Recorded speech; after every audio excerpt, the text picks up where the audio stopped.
তো বন্ধুরা নমস্কার, আমি ডক্টর জয়ন্ত পাইন, প্লাস্টিক এবং কসমেটিক সার্জন। আজকে আমাদের এই ভাইয়ের আমরা গাইনোকোমাস্টি সার্জারি করব।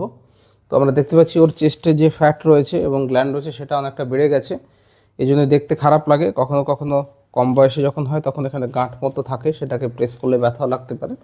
তো আমরা দেখতে পাচ্ছি ভেতরে কিন্তু ওর গ্ল্যান্ড, যথেষ্ট পরিমাণ গ্ল্যান্ড রয়েছে। তো আমরা জানি চেস্টের দুটো জিনিস থাকে, একটা হচ্ছে মাসল, পেক্টোরালিস মেজর মাসল, আর তার নিচে ব্রেস্ট টিস্যু। তো মাসলটাকে আমরা অ্যাজ সাচ রেখে দেবো, ব্রেস্ট টিস্যুটাকে আমরা সরিয়ে দেবো। তাহলে চলুন মার্কিং করে আপনাদের একবার দেখিয়ে দিই যে কোথায় ব্রেস্ট টিস্যু রয়েছে, কোথায় মাসল রয়েছে। তো এটা হচ্ছে আমাদের সুপ্রাস্টার্নাল নচ।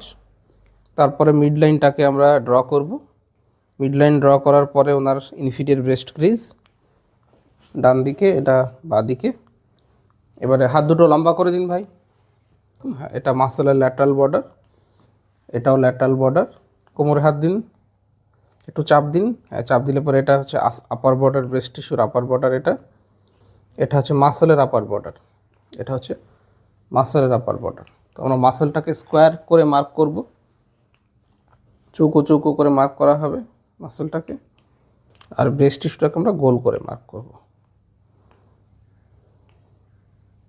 তো অনেক সময় আমাদের কনফিউশন থাকে যে ব্রেস্ট টিস্যু কি, এটা কিনা। এটা কিন্তু ব্রেস্ট টিস্যু না, এটা মাসল।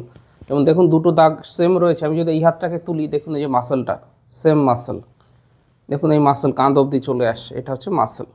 তো মাসল মাসলের জায়গাতে থাকবে, মাসল মাসলের জায়গাতে থাকবে, ব্রেস্ট টিস্যুটা চলে যাবে, এই টিস্যুটা চলে যাবে। একটু কাত হয়ে যান। তো এই যে দেখছেন উঁচু হয়ে আছে, এই জিনিসটাই উঁচু হয়ে যাওয়া জায়গাটা, এই জায়গাটা কিন্তু ফ্ল্যাট হয়ে যাবে। তো এই ভাইয়ের ক্ষেত্রে আমরা মার্কিং করে দেখালাম এবং বোঝালাম মাসল কোথায়, ব্রেস্ট টিস্যু কোথায়। আমাদের প্ল্যান হচ্ছে লাইপোসাকশন করা। আমরা অ্যাক্সিলা দিয়ে লাইপোসাকশন করব এবং নিপিলের তলায় ছোট্ট একটা কাট দিয়ে আমরা গ্ল্যান্ডটাকে বের করে আনবো। কীভাবে সার্জারি করা হচ্ছে, কীভাবে চেস্টটাকে ফ্ল্যাট করা হচ্ছে, প্রেশার কারবেন, প্রেশার বেল্ট, কবে থেকে এক্সারসাইজ করতে পারবেন, কবে থেকে বাইক চালাতে পারবেন, কেমন রেজাল্ট দেখতে হয় সার্জারির পরে, সার্জারির 1 মাস পরে, এই সমস্ত বিষয় নিয়ে আমার ইউটিউবে অনেক ভিডিও দেওয়া রয়েছে, সেগুলো দেখতে পারেন।